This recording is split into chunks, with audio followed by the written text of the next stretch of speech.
They will not keep the homies down.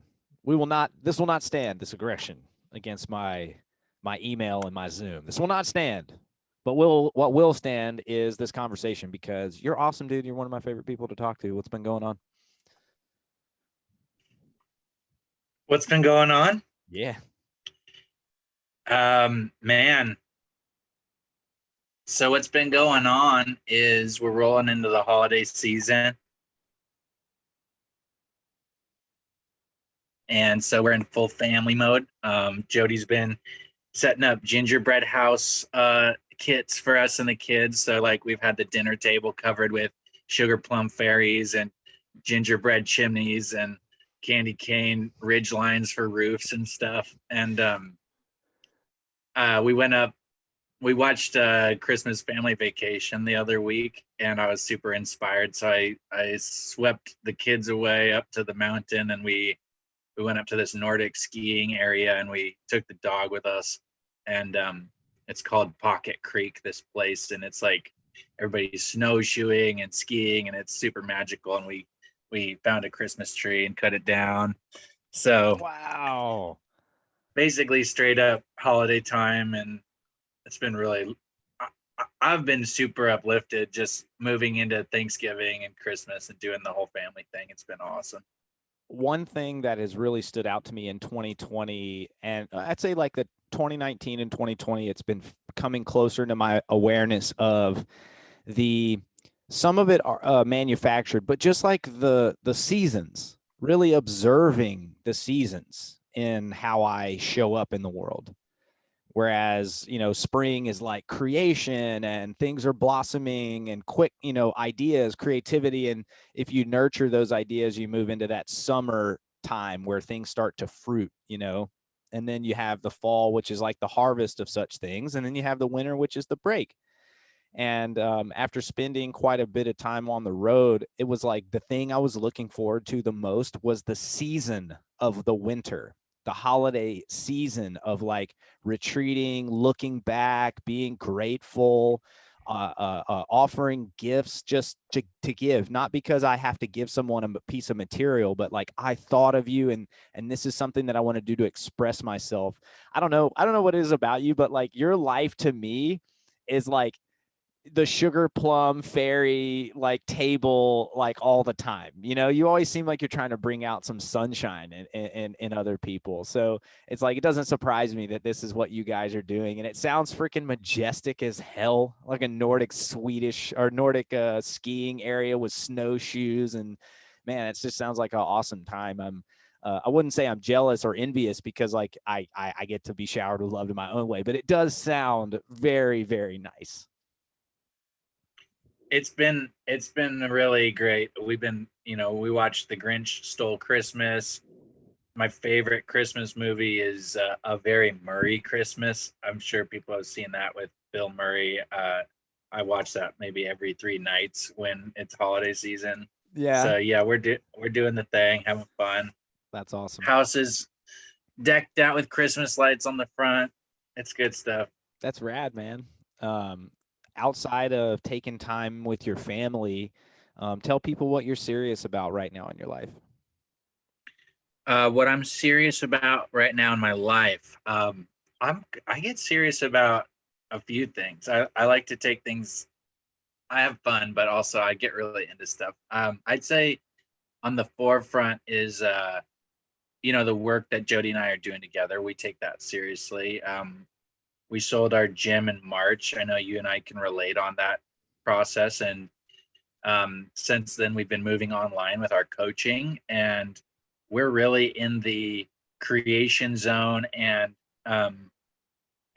coaching zone right now. So we're building a new online program, the Morning Routine Dojo, and this all came from our experience as gym owners, where we were teaching Brazilian jiu-jitsu and kickboxing and some movement. And we started to see how important it was for people to be doing stuff at home throughout their day. They'd come see us for an hour to 90 minutes, 3 or 5 days a week. But then the rest of their day, we started having conversations with our people about, well, how are you eating at home? What's your sleep like? What sort of lifestyle practice are you doing to support coming and, doing something intense like Brazilian jiu-jitsu?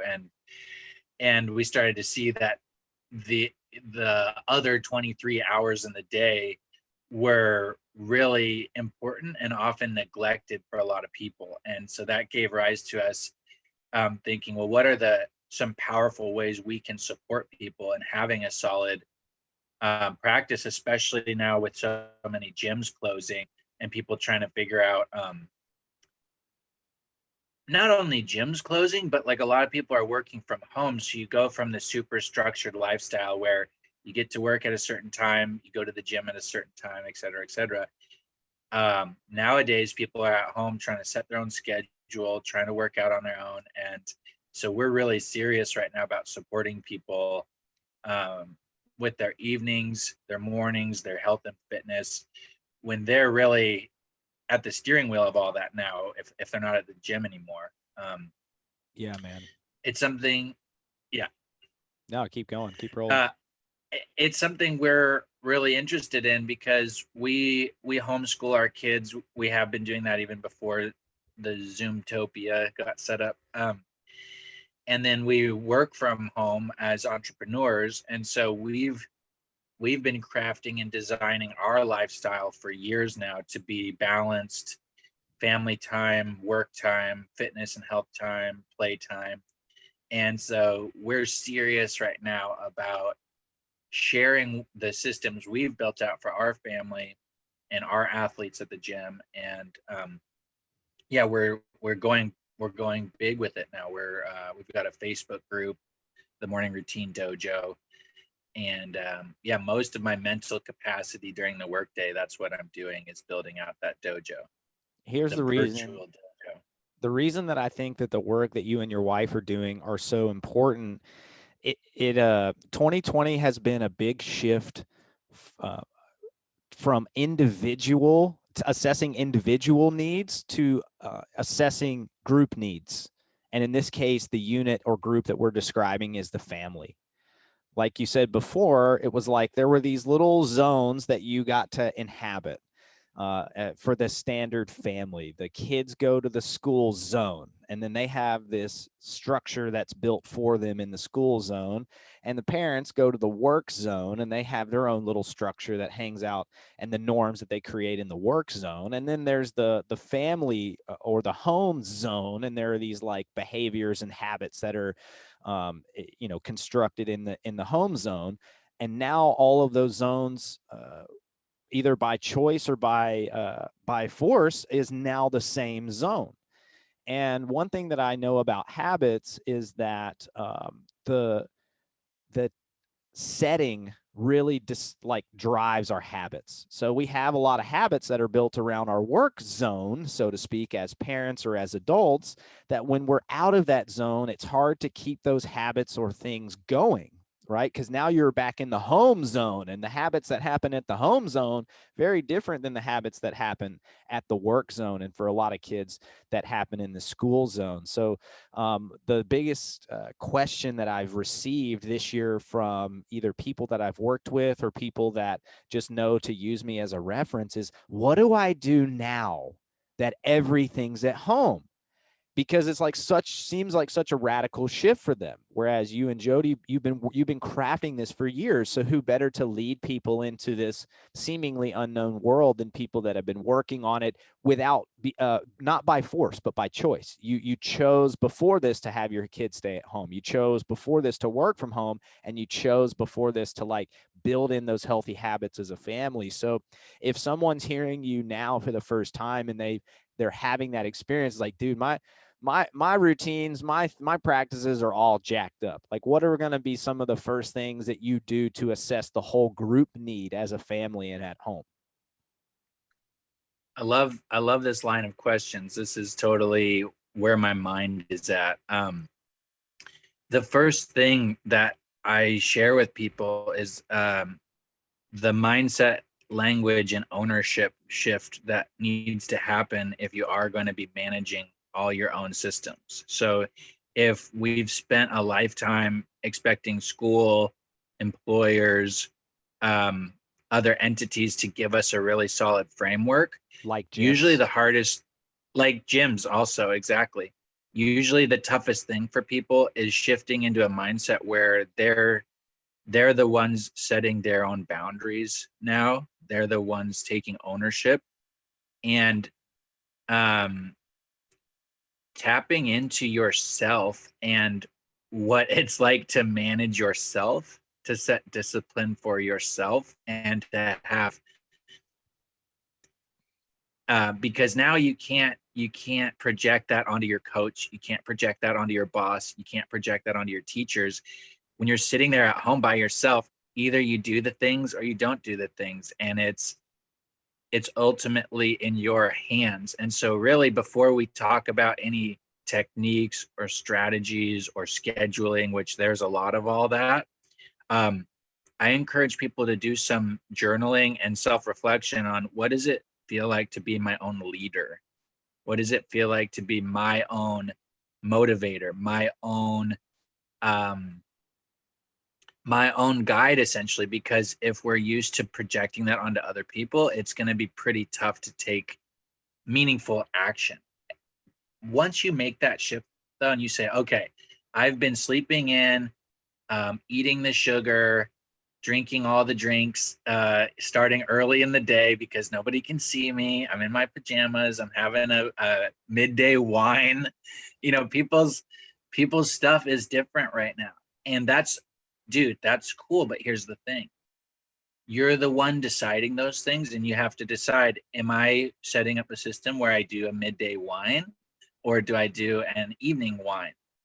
And it all starts there, is the mindset about I'm the one in charge, and I'm going to have to lay out some bumpers or boundaries for myself. And so um, the first thing is, like at the bowling alley, when you put those bumpers up on the sides, uh, people need to set up some bumpers in their day because they don't have the ones they're used to. So if you're used to going to work, you're used to going to the gym, et cetera, et cetera, how can you set up bumpers for yourself at home to take the decision fatigue out of the whole thing? So you nailed it. There are these zones of our life, and the first step is really identifying those zones or containers, so then you can start crafting them. So the way Jody and I do this is, you've got your morning. That's everybody's going to wake up no matter what your situation is, and everybody's going to go to bed.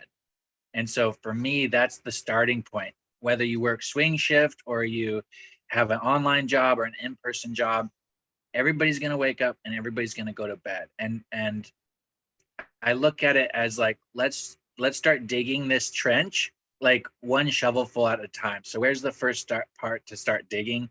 Okay, morning. What are we going to do for the first 5 minutes when we wake up? Then what are we going to do once we dial that in? What's the next 15 minutes going to look like? And you can start to build out from there. And it just depends on where people are coming from. Some people will have a whole system already in place, and we can go really deep with that. Some people are like, I just can't even get out of bed.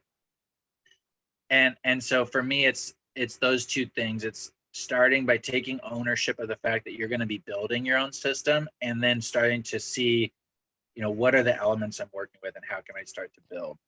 I want to expound on some of the benefits of building your own systems to allow you to riff on it a little bit in a minute. And that is this. I've been thinking about, so my academic and professional background before getting into the fitness and health industry is I'm essentially like a management consultant. I'm a business strategist. So if I had stayed in like the quote unquote business world, I might have found myself working for a consulting firm where we come into unknown situations across many different industries, and we apply a set of tools that help us understand the system before we try to make any sort of recommendations. But one thing that entrepreneurship and health have in common is that you can use these things to build resiliency on behalf of the whole. And now let me kind of go a little bit deeper on that. From a individual health perspective, if I'm taking care of my personal health, then it allows me to help others care for their personal health. And I'm no longer, or at least I'm minimizing the impact that other people's decisions have on my health and wellness. Okay. The same thing for entrepreneurs. One reason that entrepreneurship is so important, and this ability to, even if you're not working by yourself, let's just say you're becoming the entrepreneur of your life, the person that makes the decisions of your life, then what that does is it provides more resiliency on behalf of the whole. Because if we become very reliant, say, on the institution or the gym or the workplace to tell us, to set our structure, to pay us our money, to educate our children, and something comes out of the blue, like a global pandemic, then many people are left feeling uncertain because they have yet to master and maintain their own thing. So the more that we can help either people with their health, or people, like, say, empowering with their business, is that when people can master and manage their own systems, they become less reliant on these institutions that they have very little influence over. And so if I'm taking care of my health for years on end, and something like this shows up, like like COVID-19, then I'm now going to be more resilient to COVID-19. It doesn't mean that I won't get sick. It just means that I'll be more resilient to this changing environment. And the same thing with building a business outside of what people would call like the mainstream structure, is that when the mainstream structure comes to a halt, all of the sudden, you are, as an individual, are resilient to this sudden change in the economy. So the reason that I'm expounding on that is because I want to show people here that yes, it is factually true that Alex and Jody are teaching people techniques to take like control, or maybe take like the driver's seat behind their day. But Yeah, the ownership. ownership of your day, but the impact of that is bigger than just the things that you're teaching. Overall, you're helping family units little by little become more resilient and self-sufficient. And I love that about your work. Yeah, whether it's families or individuals, resiliency, and the other word is sovereignty, um, or ownership.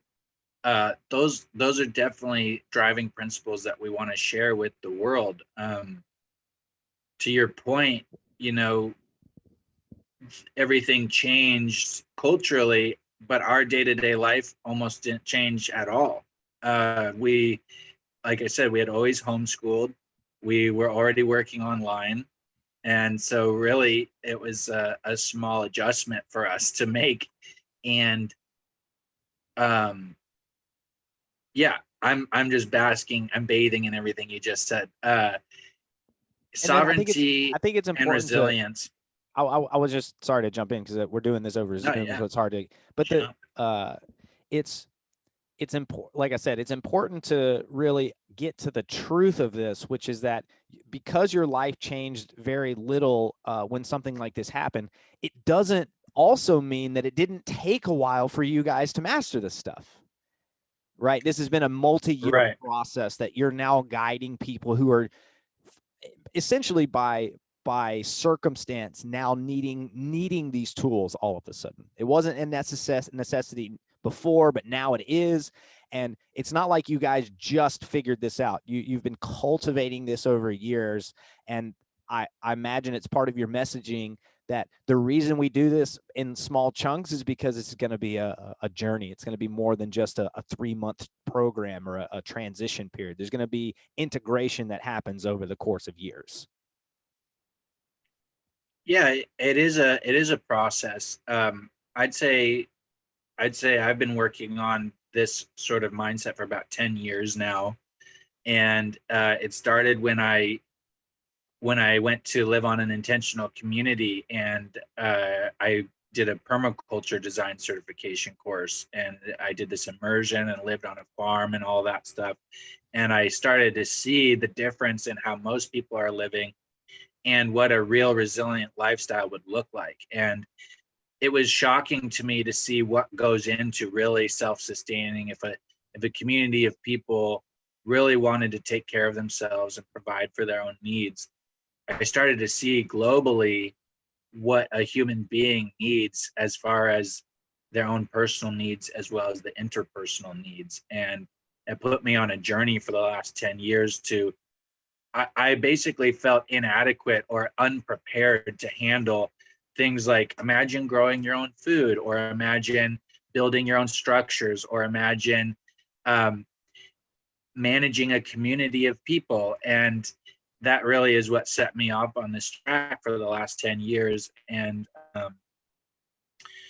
through that process, I became happier. I became more robust. I became more at peace. And I think that each time I took a step toward owning my experience, it just made me feel more confident and more alive and more grounded. A lot of people feel swept away nowadays in the intensity of online information and the fast-paced lifestyle, and it's hard to even find a moment to breathe. And so if we can help people get more into that grounded place where they're relating to their life in these really foundational ways, it does build resilience. It also builds a lot more meaning and purpose when you're caring about your food and you're caring about your sleep. It's like you it's like tapping into caring about it is really a big part of the whole thing, because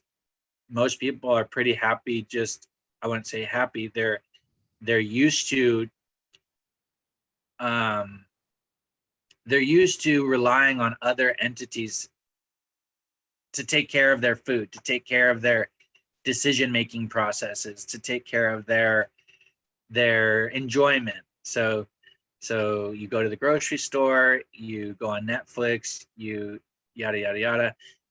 And yeah, so in our program we pose the question, it's like, what would it look like to wake up and own your morning? And then if you just keep going down that line of thinking, well, what would it look like to own your later morning? Would it look like to own your afternoon? And all of a sudden, instead of feeling like life is happening to you, you can start creating your life one block at a time. And again, it all goes back to that sovereignty or ownership, like on the intentional community, a group of people saying, we're going to be sovereign, we're going to own our living systems. And that's a deep layer of what inspires me to do this kind of coaching, specifically. That's rad, man. Um, yeah, it has been such a transformative year. And one thing that I would say is like, it's like the society at large. And I mean this, I'd say well, let's say the Western first world society at large has been napping. And I don't know about you, man, but I love naps. I am a huge nap guy. I love getting into my bed, and I love getting Siesta. into a well-made bed. So you pull it back, and you get in it. And we have like on top, like a weighted blanket that we throw on at the end. So it like really cinches you in nice and tight, and it's warm. And all of a sudden 2020 just came and ripped those blankets off. And it was chilly.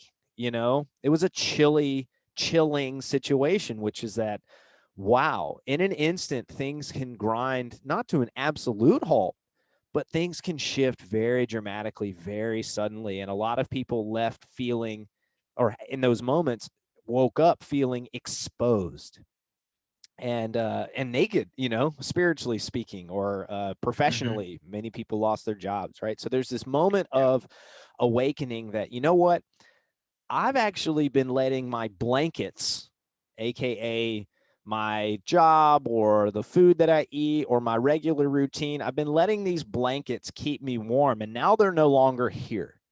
How can I get warm now? Right. And then it's like Right. it starts to become, well, you got to create your own heat. Oh, Right. how can I increase creating my own heat? And you go, oh, I can move around. Okay, well, the world isn't so bad now that I'm kind of moving around. And then you start to like go, oh wow, I can do this. But that moment, 2020 has just been that like and by metaphor, that ripping off the covers and realizing how chilly it is, and realizing that you are not as protected as you thought you were. You're not as, things are not as certain and as sure as we thought they were. But, and this is a big but, but acknowledging the transition here. I like big butts, and I cannot lie. This is a big old but, bro. The big but is that there are things that we can do. The first thing you said is making the decision in your mind. And man, if I knew 10 years ago the full power of choice and decision, and really it's like deciding to take action. But first you said we have to at least acknowledge that there is ownership to be had. I can own my day. So once people make the decision, I can own my day, what are some really simple and common things that you or Jody would recommend someone do now that they've made the decision? So building momentum is key. If you're going to start changing your lifestyle habits, you're going to run into these invisible patterns that you've been patterning for years. And if we treat those patterns like muscles, it's like you've been building these certain muscles for years, and to try to pull in a different direction, you're gonna face a lot of resistance. So it's like if somebody's gonna start rehabbing their posture. Let's say you've been in a computer chair for years, and yeah, we both sit up. It takes a lot of time to start teaching your abs to fire differently. It takes time to rehab your glutes. It takes time to reshape the way you breathe, right? And if you try to just jump in and change it all, it's really daunting and overwhelming. So how do we give people a progression where they can feel really successful? I want people to feel like Babe Ruth, just knocking the ball out of the park by taking steps that are easy enough to tackle. So for me, it's like, let's start with the first 5 minutes of your day and work from there. So when you ask about practical ways to own your day, to take ownership, ask yourself, how do I want to wake up in the morning? We can compare how most people are waking up to how you might wake up differently. So most people, their eyes open because the alarm is going off, and they just go, fuck. So if that's the first thing that happens in your head, you've already given away your ownership, and it's the first second of your day. And so the first thing is waking up, and I encourage people just to think about one thing that they're looking forward to in their day. And if you can stack that one win and go, you know what, I'm looking forward to my coffee. I'm looking forward to my lunch break when I get to go to the sushi place or whatever and get some takeout. So just like one gratitude in the morning, one way to not just let the crushing mountain fall on you, because most people, the reason they hit the snooze button like 4 or 5 times is not because they're tired. It's because they're really stressed out about what they're going to face in their day. And a lot of that is coming from their own mind. And so taking ownership starts by taking ownership of those thoughts. When you wake up, I'm looking forward to walking my dog. I'm looking forward to drinking my coffee. I'm looking forward to seeing my friend on Zoom later. Now, if you can do that, dude, that's gonna create a cascade of change. Then there's like the physical things you can do. Make your bed, drink a glass of water, shake your body around a few minutes. So you can see there's like these two types of things I like to share when it comes to this stuff. There's the mindset, the stories, the things you're telling yourself, and then there's like the physical, what are you actually going to take action with? And to me, it's pairing those both that are really powerful. And usually people are trying to do one or the other. They're like, yeah, that's great. I wish I could have good stories. I also feel like garbage. I'm hungover, blah, blah, blah. And then on the other side, they're like, I did all the fucking things you told me to do, and I still hate my life.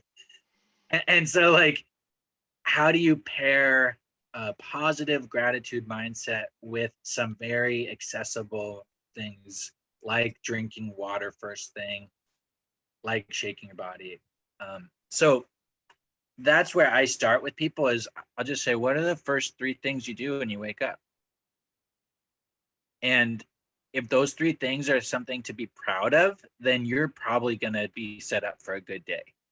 If you think of those three things, you're like, oh shit, yeah, I guess they don't make me feel that great. Then that's a great spot to start working from.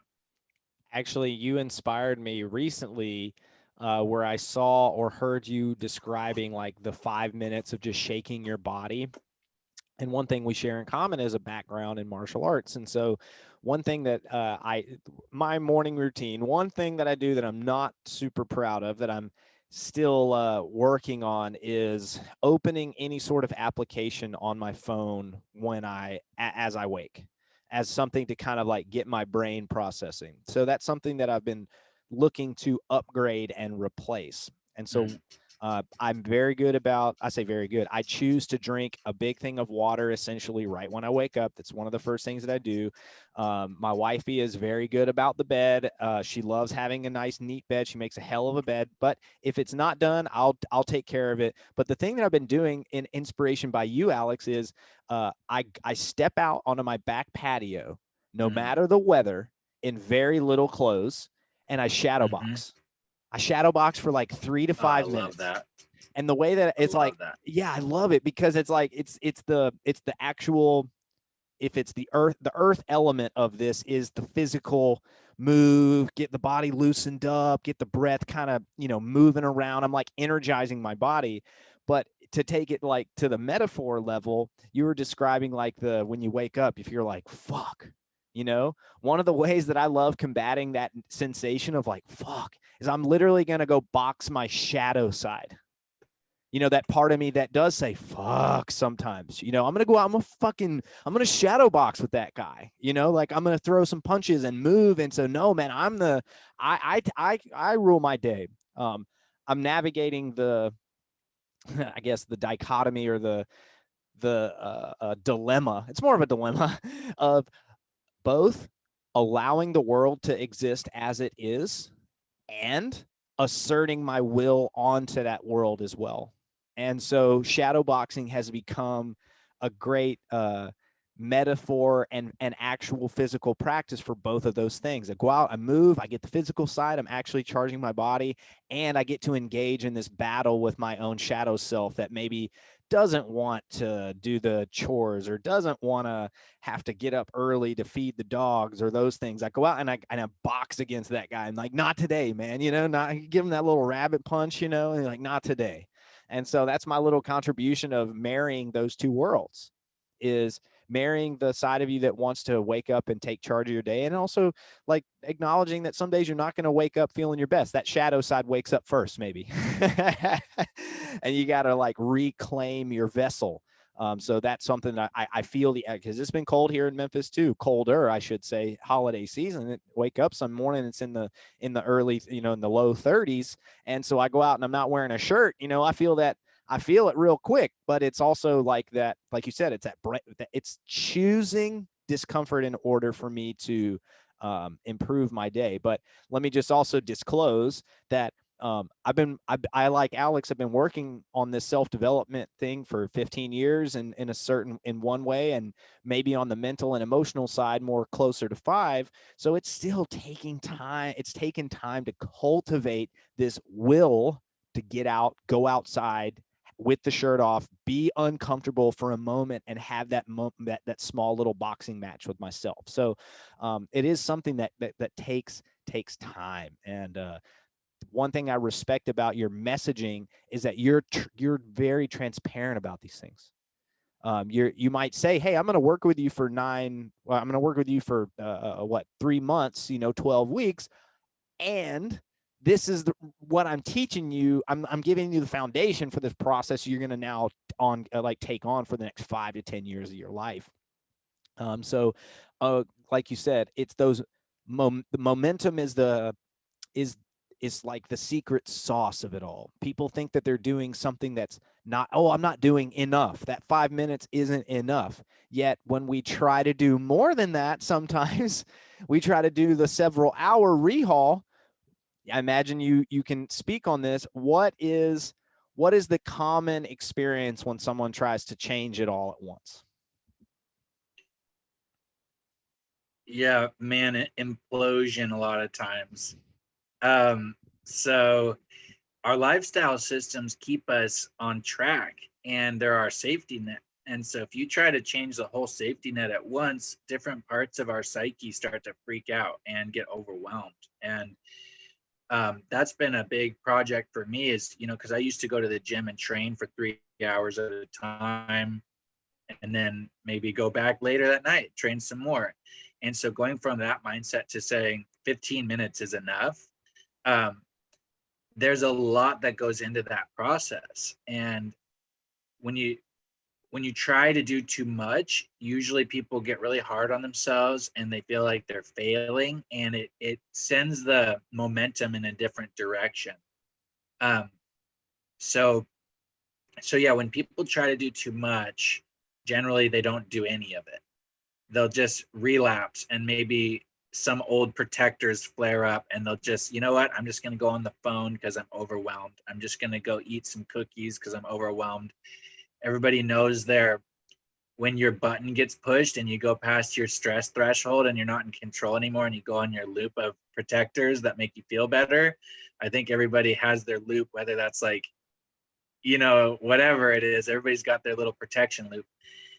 And so to me, the game is, how can you stack small wins and delay that desire to just pull the ripcord and be like, we're off the wagon, boys, we're doing the old things again. And so for me, momentum is like, just stay cool. You got through your morning, that was cool. Now hit your noon. Okay, noon went well, keep going. And I think if people can take small steps and get to the end of the workday and then let it all go, like, you did great, kid. You know what I mean? It doesn't have to be this. For me, that was one of my biggest obstacles, was it doesn't have to be this Shaolin monk discipline where not a single drop of sugar enters your body, and you're doing 2-hour workouts that hit every single aspect of strength, conditioning, mobility, mindset. Like, that's all great. I've done that. I've taught people to do that. But to your point, dude, if 2020 ripped the blankets off of everybody, the last thing you want when you're feeling traumatized is like an overwhelming amount of responsibility. You want to focus on things you can tackle and feel strong with, and stack those bricks versus just trying to hold up the whole brick shit house at once and having it all fall apart. No doubt, man. And Yeah. I mean, I use a very simple marker for these things. And so if somebody's like, how do I know if I'm doing too much? I need one marker. Are you having fun? Are you having fun? Getting the momentum going. Dude, the other day I made out a list. I don't know why I did this the other day. It's not my normal thing. I took a blank white piece of paper and I wrote down everything that I wanted to accomplish in 48 hours. And they were tasks. Some of them not that big of a deal. One of them was make coffee, right? Read my book. I just wrote it on a piece of paper. And every time I completed the small one, getting to put that line through the thing, like, yeah, not erasing the thing. Yeah, boom. That is fun. Like, boom, boom. I got, bang, I knocked that one off. Bang, I knocked that one off. The marker was like, I was having a blast, dude. I know that I'm doing too much when the things stop being fun. Because as soon as it stops being fun, I'm trying to force something somehow, some way. Because when I'm having fun, things feel easy. I'm like in the flow of it. So, what do you do for fun? What's your relationship to fun, and how has that evolved over the years? I love how you just laid that out, because fun used to be stressful for me in a lot of ways, where I was trying to force a lot into my day and I had all these expectations. I think you laid that out really well, that doing things for yourself should feel good and fun. And caveat, it is hard to do new things. It is hard to try new patterns and stuff. So, if you're trying new stuff and it's not always 100% fun, at least you want to feel balanced with it. If it's like you're dreading the things, I love that as your marker. Like, you should be looking forward to the things you're programming in for yourself if they're meant to be positive. So Your will can only take fun. you so far when you're building that lifestyle. Exactly. And eventually it's like, who am I doing this for? If it's not actually fun, like, what am I doing?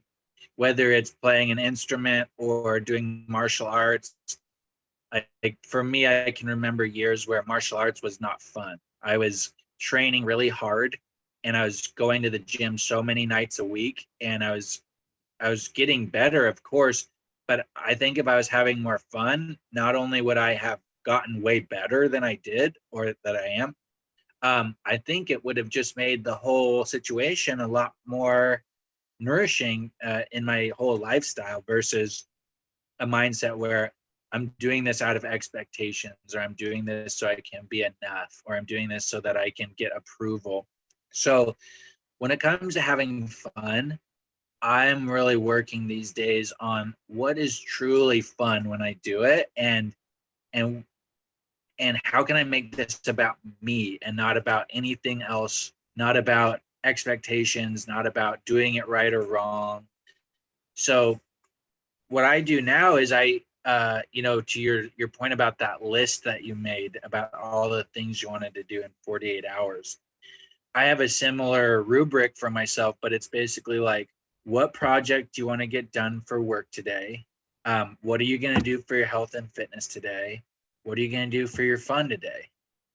And if you can do like one thing that's fun, congrats, because most people aren't doing any things that are fun. And so when I program my week, I make sure that every day I'm doing at least, I put a 1 hour or 30-minute block where it's something that's fun. So like training the dogs, I like doing that. It's fun sometimes. It's not always fun. So that's not I'm not gonna take my chores or my training, like reading about business. I'm not gonna make that my fun. Okay. That's the old me was like, well, yeah, it'll be fun, but I'll also stack it so that it's progressing myself as a soul and as a yada yada. I try to hold space where it's like, this is straight up, like there are no expectations here except that you're just gonna like tap into your creativity or have a good time. And um so what I'm doing these days, I try to pick one thing for like the month that I'm gonna do, because I'm the type of person that if I have this free hour and I ask myself, what am I gonna do? I can get decision fatigue and try to think of 1,000 things I could do and end up not doing any of them. So right now, my thing is, if I have this time, I'm gonna play guitar and I'm gonna do my how to sing course that Jody got for me. And so I'll go out into the garage. I've got this great course I take that teaches me how to sing.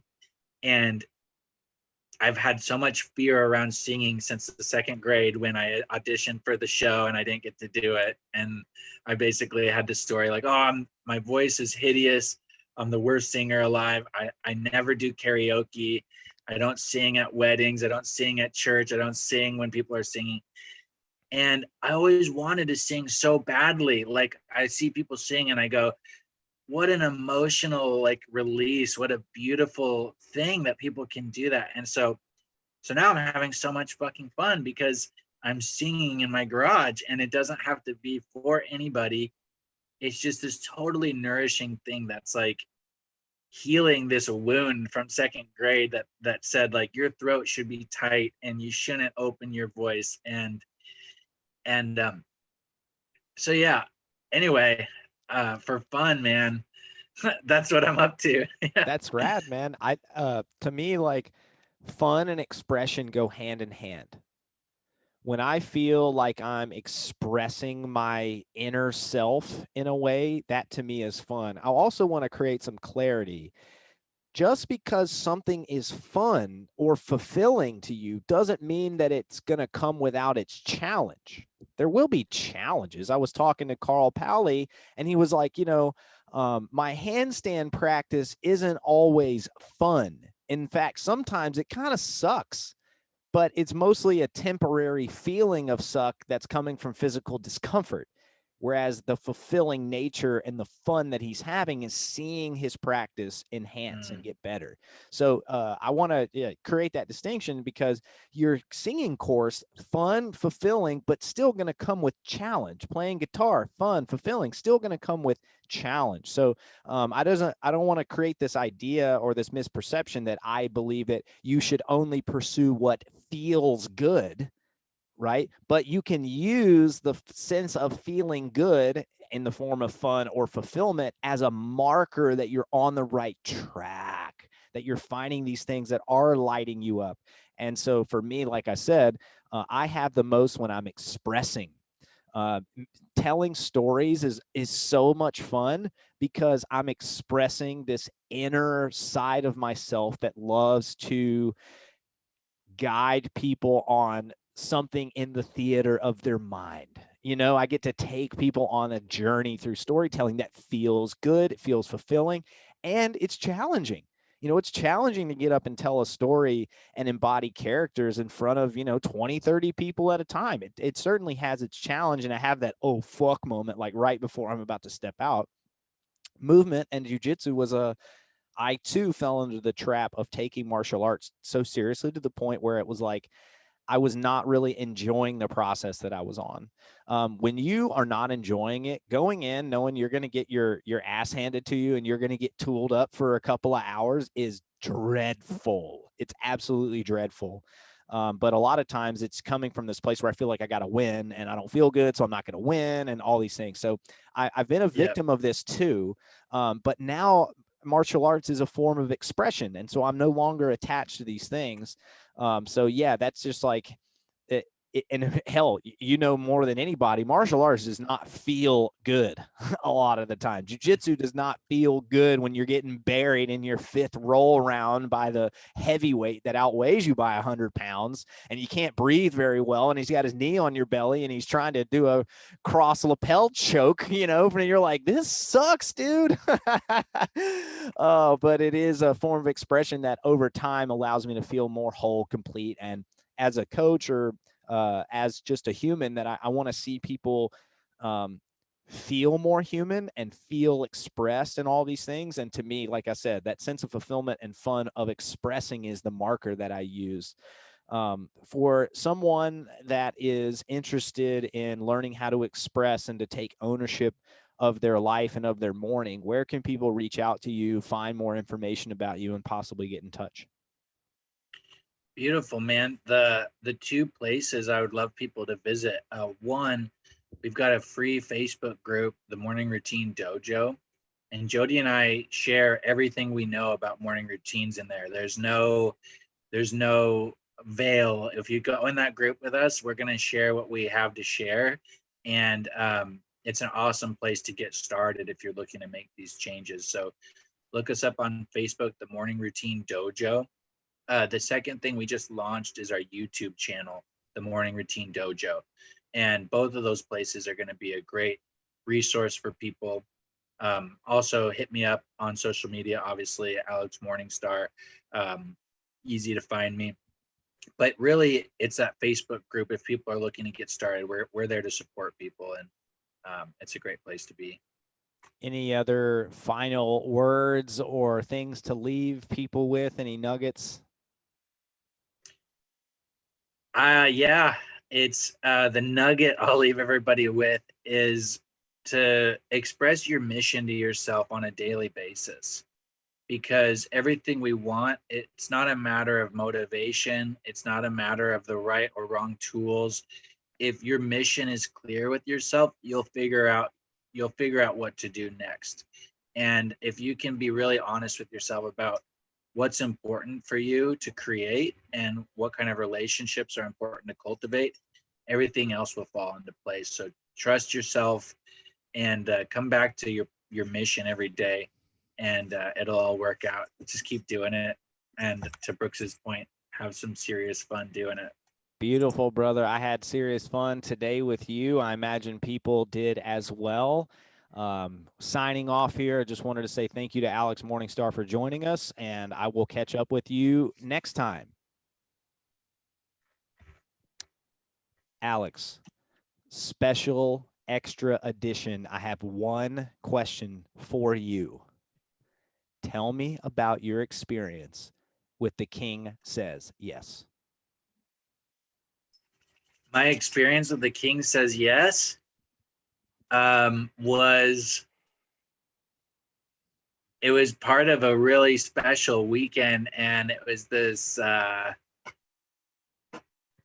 this great Saturday evening, I believe it was Friday evening, with a room full of really special people, and it was like this electric energy being passed around the room, and I got swept away and had a super fun time, and really stands out and is really memorable. I think I remember every part of the story, and I remember so many images and the way the room looked, and I felt immersed in it, and something that stands out as very memorable. Beautiful. Let me ask you one more question. What would you tell someone? Because I intend to take the show essentially on the road, if you want to call it that. And I would love to have people join me as many times as I can host this in the next year as possible. So, what would you tell someone who is considering coming to the show but is uncertain? Because I mean, it's just a story, right?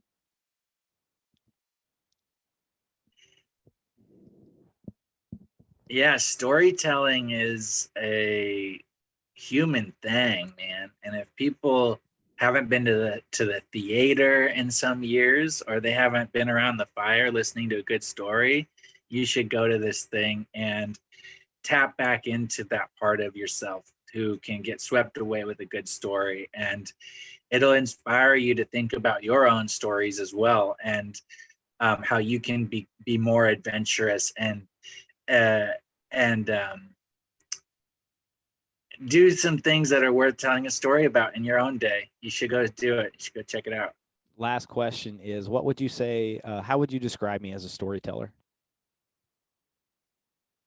I would describe you as passionate and fully immersed. Beautiful. Thank you, man.